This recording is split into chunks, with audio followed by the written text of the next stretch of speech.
What do you think of that? About China's path to modernization. I said when you talk of modernization, be very clear. There's a difference between modernization and a difference between westernization. They're two different. Modernization is what people want. When you're part of a globalized world where you are living in the 21st century. And I said it's important to understand that China's path to modernization is based on a historical track record. And what is that track record? And I recently spoke on that in Pakistan. And I said this is part of China's strategic culture. And there are 3 or 4 components of that strategic culture of China, which are the foundation of China's path to modernization.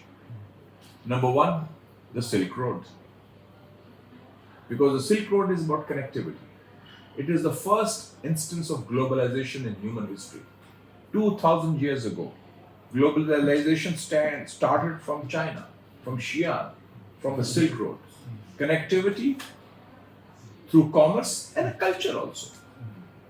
Asia, Middle East, Europe, Marco Polo came, others came, The second, I think, aspect of China's strategic culture, in my view, which is foundation of present-day modernization, is the Great Wall. What is the Great Wall?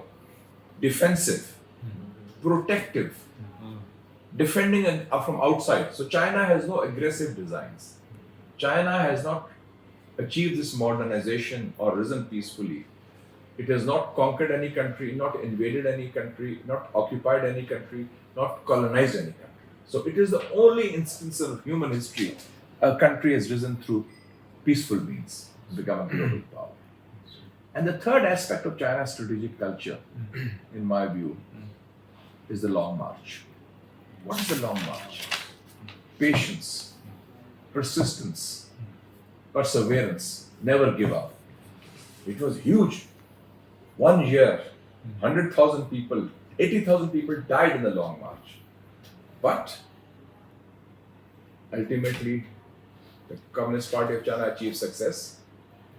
They retreated, they reinforced themselves, they regrouped, and the lesson is never give up. And the fourth aspect of China's strategic culture, in my view, is the century of humiliation. From 1842 to 1949. The Opium Wars. You go to Shanghai, was the American enclave, the German enclave, the French enclave, the British enclave. They had their own troops, their own courts, their own clubs, their own areas. And the club said, Chinese and dogs not allowed. That was it. So China will not compromise on its unity, territorial integrity, sovereignty, and dignity. That era is gone.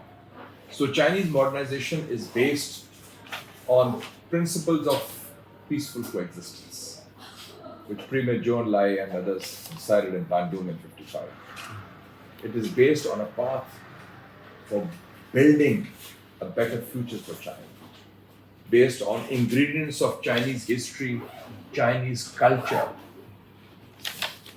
Confucian values, Asian values, and that resilience is part of that.